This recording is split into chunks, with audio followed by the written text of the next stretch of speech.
Okay, good morning po. So, ngayong araw is sineselebrate namin yung aming intramurals dito sa paaralan ng Dato Malambot, Limukin Extension, Gadong, Barira, Maguindanao. So, kasalukuyan pong yung mga mag-aaral po ay na nakakaroon ng patimpalak sa kanilang programa. So, masaya po kami ngayon dahil ikalawang taon po ito na na-celebrate po ng matiwasayang intramurals.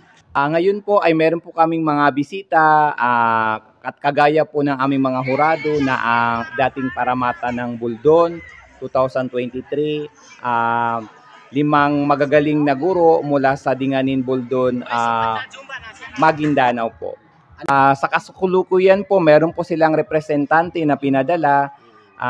Siya po sa katauhan po ni Kagawad Jamil. So para po pasiyahan ng ating ang ating event ngayong umaga.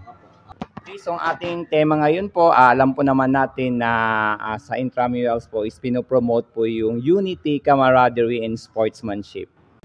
Nagsimula po kami nung Monday, so matatapos po kami ngayong araw. Meron po kaming ball games, so meron po kaming larong Pinoy. Sinabay rin po namin yung aming English Festival at ngayong araw po is yung Mr. and Miss Intramurals po. Ito nga po, so ito po yung isa sa aim po ng aming paaralan is kagaya po nito intramurals para po mainggan yung mag-aral po ng mabuti. So ito po, so ang masasabi ko po, so kami po ay nagpapasalamat sa mga stakeholder po namin, lalong-lalo na po sa aming butihing mayor, sa mga councilors po ng municipality, at sa aming admin po sa patuloy na suporta po, specifically po sa pagbibigay ng incentive sa ating mga volunteer teacher po na patuloy na nagsiservisyo sa ating paaralan. Salamat po.